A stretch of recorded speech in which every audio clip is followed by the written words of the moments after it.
Estamos acá con el doctor Ricardo Pérez Manrique, juez de la Corte Interamericana de Derechos Humanos. Doctor Manrique, ¿cuáles son los desafíos, a su entender, de la justicia en este siglo XXI?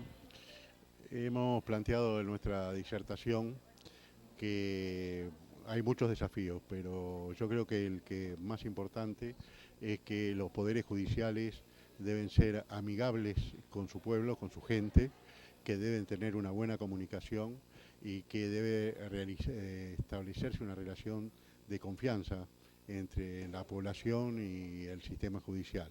Eso requiere trabajo común, trabajo a nivel de la sociedad, pero también requiere que los sistemas judiciales nos acostumbremos a esta realidad. Hay que pensar también en eventos en los cuales la sociedad civil y la sociedad en general tenga oportunidad de pronunciarse y dar su opinión y ser consultada en algunos aspectos vinculados, por ejemplo, con dónde se instalan juzgados, con cuáles son las competencias que tienen que tener, en fin.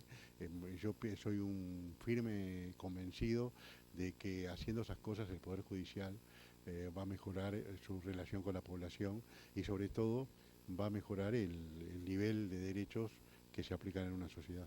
Escuchaba en su disertación que hablaba de casos en que las personas que llegan a la Corte Interamericana de Derechos Humanos terminan diciendo en la Corte que es la primera vez que se los escucha. Me impactó esa declaración, sobre todo pensando que ya pasó por varias instancias esa persona antes de llegar a una Corte Interamericana como la de Derechos Humanos. ¿Cómo se dan esos casos? ¿Cuál es el reclamo ahí de justicia? Bueno, el reclamo de justicia es porque esas personas vienen de una situación de generalmente graves violaciones a los derechos humanos y sienten que no han sido atendidas, escuchadas o no se tuvo en cuenta lo que ellos reclamaban ante su sistema de justicia nacional. Pero también es muy importante la inmediación, en el sentido de que es el tribunal que directamente les pregunta, bueno, ¿usted qué espera de esto? O cuáles son sus expectativas.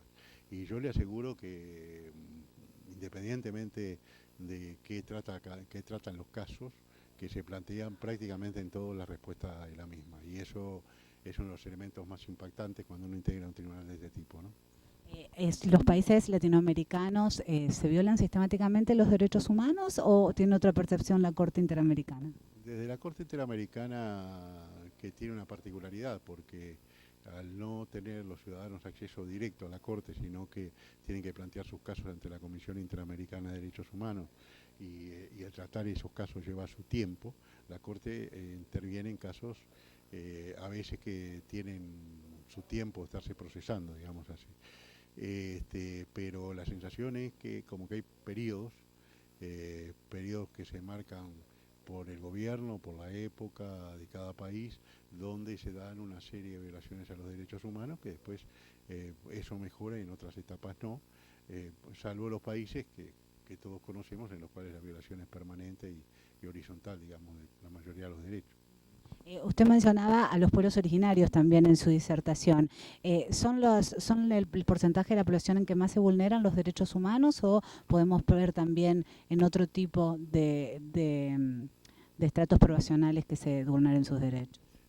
Bueno, la Corte en su jurisprudencia, una de las categorías que ha ido afirmando es el de la cuestión de los grupos vulnerables, ¿no? Entonces a veces una persona es vulnerable por haber nacido de determinado color o en determinado lugar, o a veces es vulnerable por pertenecer a un grupo, como un grupo trans, etcétera.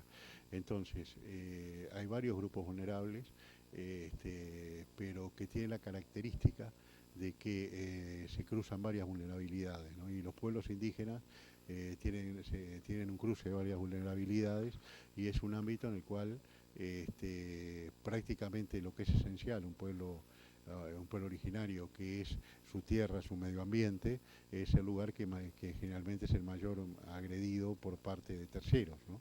Que tratan de ocupar esas tierras, destruir su modo de vida habitual y, como vemos en algunos países, esos pueblos terminan viviendo al costado de una carretera y de una manera de lo más precaria.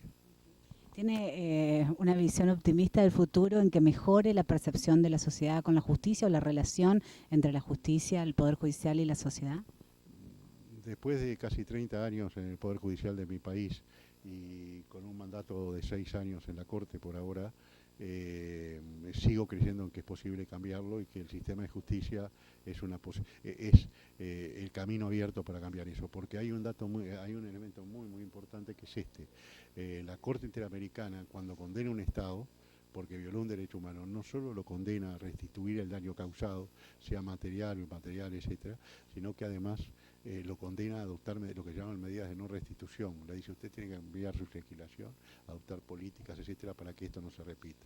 Y en una cantidad de casos se ha logrado el dictado de normas apropiadas y eso ha generado la posibilidad de que por lo menos ese derecho no se siga violando en ese país. Por eso soy optimista.